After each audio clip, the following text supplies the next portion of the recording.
ازي حضراتكم عاملين ايه؟ فيديو جديد مع سلسلتنا ازاي تشطب شقتك. سؤال مهم جدا جدا فعلا بنتساله دايما. يا باشمهندس نجيب السبوت لايت بتاعنا بلمبه بيلت ان معاه ولا شاسيه منفصل؟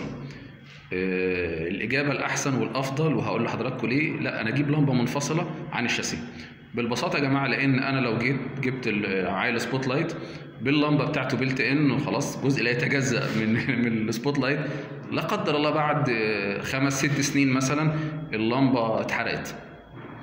فطب انا دلوقتي انا عايز اغير، فاجي ارجع للتاجر، التاجر يقول لي خلاص يا فندم الموديل ده ما عادش بينزل اصلا من زمان.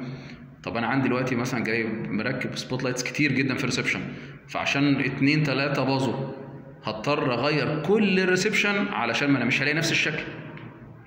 ولكن لما بيكون معايا اللمبه منفصله بتبقى الموضوع سهل وبسيط، ان بسهوله جدا مجرد اللمبه هغيرها والشاسيه يفضل زي ما هو عندي، ما مش هحتاج ان اغيره في حاجه.